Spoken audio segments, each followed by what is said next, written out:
नमस्कार, स्वागत है आप सभी का। मैं हूं आपके साथ पूर्णिमा मिश्रा। आप देख रहे हैं भारत 24 और वक्त है 4 के बार का। सबसे पहले मैं बात करूंगी बिहार की, जहां पर बागेश्वर सरकार की कथा का आज चौथा दिन है। कथा में लाखों लोग पहुंचे हैं। सोमवार को बाबा ने भक्तों की पर्ची निकालकर उनकी समस्याओं का समाधान बताया था और आज हनुमंत कथा चल रही है। बीजेपी का कहना है कि खास वर्ग के वोट बैंक के लिए आरजेडी कथा का विरोध कर रही है, जबकि बाबा की कथा से पूरा बिहार इस वक्त राममय हो चुका है। अगली खबर आपको बताएंगी मेरी सहयोगी शिखा ठाकुर। जी हाँ, बिल्कुल। दूसरी खबर का जिक्र मैं करूंगी। अतीक अहमद की फरार बेगम शाइस्ता परवीन और शूटर गुड्डू मुस्लिम के साथ साथ साबिर की मुश्किलें भी अब बढ़ती नजर आ रही है। तीनों के खिलाफ लुकआउट नोटिस जारी किया गया है। तीनों के विदेश भागने की आशंका जाहिर की जा रही है।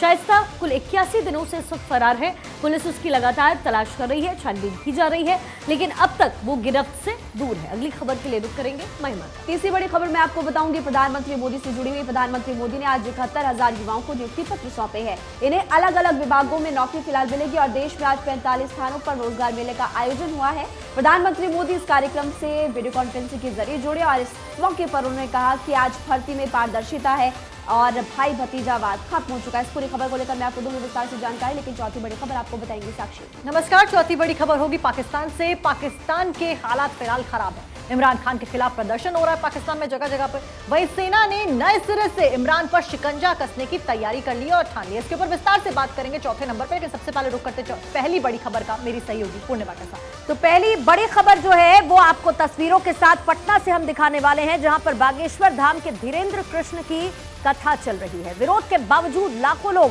इस कथा को सुनने के लिए पहुंचे हैं। वहीं बाबा बागेश्वर ने कहा है कि भारत हिंदू राष्ट्र बन चुका है, बस ऐलान बाकी है।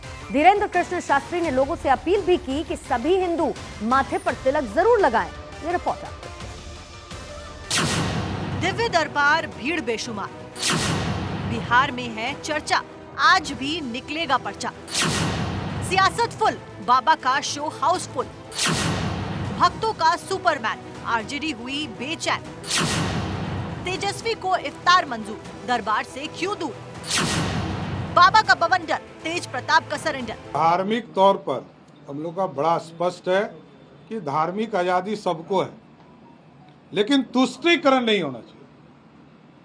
हम लोग को सनातन धर्म में विश्वास है, हम लोग गए और आगे भी जाएंगे। जो लोग विरोध कर रहे थे लाठी और डंडे से, उनसे जाके पूछिए कि उनका इच्छा क्या है। वो क्या इस समाज को, धर्म को तुष्टीकरण की भेंट चढ़ाना चाहते हैं? सबको प्रवचन देने का अधिकार है, सबको तकरीर करने का अधिकार है। जब तकरीर हो सकता है, और हम तो गुरु गोविंद सिंह जी के 350वां जयंती मना तो उस पर भी चिंता करने वाला बिहार है। गौतम बुद्ध की भी चिंता करने वाला बिहार है।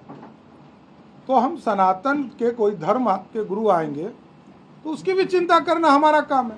और आरएसएस अब बजरंग दल के जरिए और कौन कौन सेना के जरिए हमको गाली दिलवाने का काम कर, तो भगवान को भी महाभारत में शिशुपाल ने गाली देने का काम किया था। अंत में भगवान ने क्या किया? सुदर्शन चक्र चला। तो सुदर्शन चक्र तो जनता ने कर्नाटक में रिजल्ट देवे किया, भाजपा छितिर बितिर हो गया। बाबा यहाँ आपका आया, वहाँ हरवा दिया अपना भाजपा को। और चलिए अब खबरों में आगे बढ़ते हुए देखिए, 5 लाख की इनामी फरार अपराधी शाइस्ता परवीन, गुड्डू मुस्लिम और अतीक के शूटर साबिर तीनों ही मुश्किलों में पड़ते नजर आ रहे हैं, क्योंकि तीनों के खिलाफ इस वक्त लुकआउट नोटिस जारी किया गया है, क्योंकि तीनों के विदेश भागने की आशंका जाहिर की जा रही है। ऐसे में तीनों को पकड़ने के लिए लुकआउट नोटिस जारी किया गया। आपको रिपोर्ट देखा।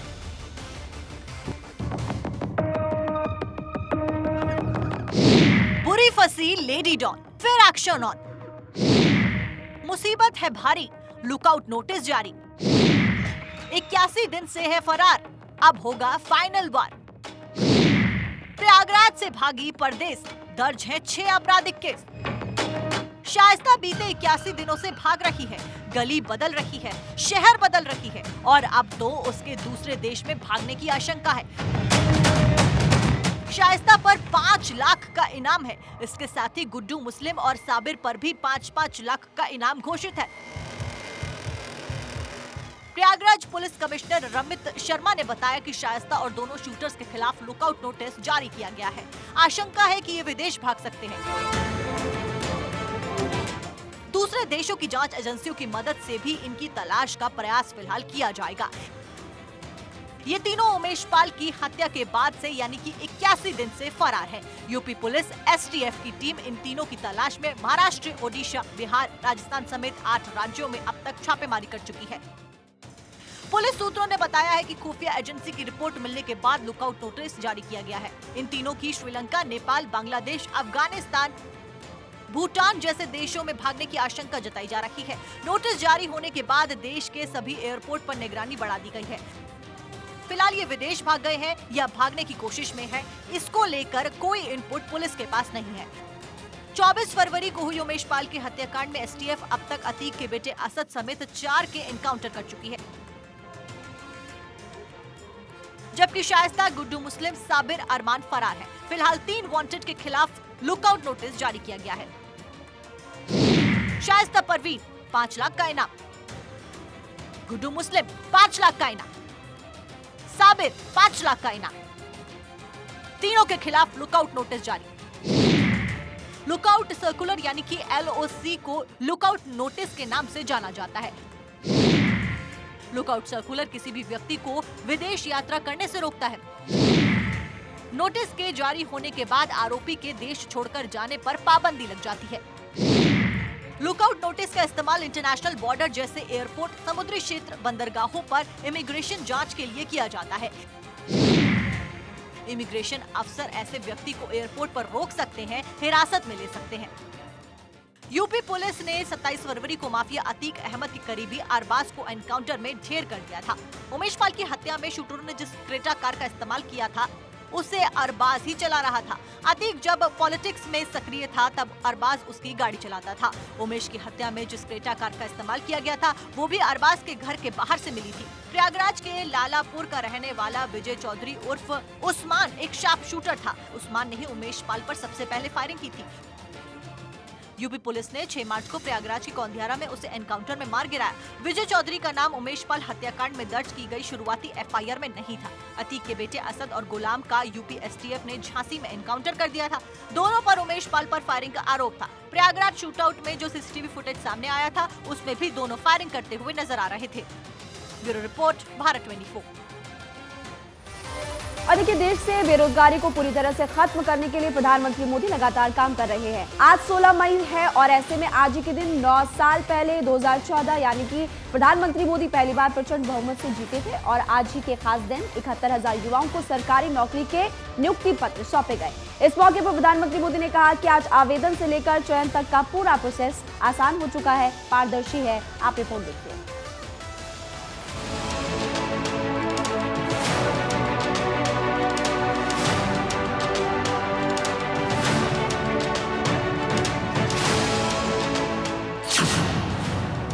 युवाओं को नौकरी, रोजगार, सपने हो रहे साकार। नियुक्ति पत्र पाए 71,000 मिशन पर मोदी सरकार।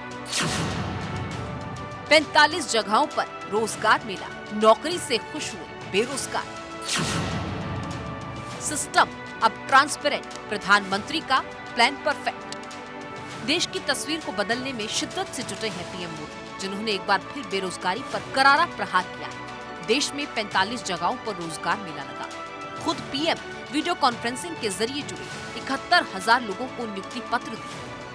पीएम ने कहा, आज 70,000 से अधिक युवाओं को भारत सरकार के विभिन्न विभागों में सरकारी नौकरी का नियुक्ति पत्र मिल रहा है।